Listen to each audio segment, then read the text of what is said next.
దిగి ఉంటారు అంతే. ఇప్పుడు సపోజ్ ఏం జరుగుతుందంటే, మీరు మహారాష్ట్రలో జరిగింది అంటే ఇటీవల కాలంలో బయటపడ్డది. ఇప్పుడు మహారాష్ట్రలో నాగ్పూర్ ఉంది, నాగ్పూర్ సెంట్రల్, నాగ్పూర్ సెంట్రల్. ఇక్కడ బీజేపీ, కాంగ్రెస్ లేకపోతే శివసేన వీళ్ళు ఉంటాయి. ఇక్కడ శివసేన, కాంగ్రెస్ పొత్తులు ఉన్నాయి. ఇక్కడ బీజేపీ అభ్యర్థికి మొత్తం ఓటర్లు వచ్చేసి 2 లక్షలు అనుకుంటాం, నేను అందాజు చెప్తా ఉన్నా. ఇక్కడ 2 లక్షల మంది ఓటర్లు ఉన్నారు. ఈ 2 లక్షల మందిలో బీజేపీ వాళ్ళకి 70,000 ఓట్లు వచ్చే అవకాశం ఉంది అనుకో. 70,000 ఓట్లు వచ్చే అవకాశం.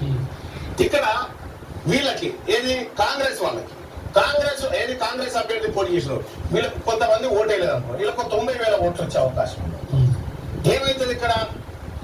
ఎవరు గెలుస్తారు? ఈ కాంగ్రెస్ కూటమి అభ్యర్థి తెలుస్తుంది. అయితే ఈ ఎన్నికల సవరణ ఏది ఓటర్ల జాబితా సవరణలో ఏం చేస్తారంటే, ఈ కాంగ్రెస్ కు వాడేటువంటి ఓట్లలో ఒక 10,000 డిలీట్ చేస్తాం. కట్టలు 10,000 ఓట్లు డిలీట్ చేస్తాం. ఈ ఏది సవరణలో ఈ 10,000 ఓట్లు డిలీట్ అయిపోయి ఇక్కడ బీజేపీకి ఏం చేస్తారంటే కొత్తగా 20,000 మంది ఓటర్లు జాయిన్ అవుతారు. కొత్తగా 20,000 మంది ఓటర్లు జాయిన్ అయ్యి ఓటేస్తారు. ఈ 70+20 90 వీళ్ళకైతే, వీళ్ళకి 80 అవుతాయి, వీళ్ళకి 80,000 ఓట్లు అయితే ఇప్పుడు ఎవరు గెలుస్తారు? బీజేపీ ఆటోమేటిక్ అయిపోతుంది లెక్క.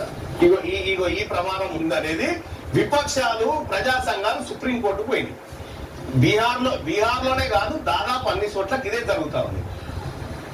అసెంబ్లీ ఎన్నికలకు, పార్లమెంట్ ఎన్నికలకు మధ్య కొన్ని లక్షల ఓట్లు పెరిగినాయి, లక్షల ఓట్లు.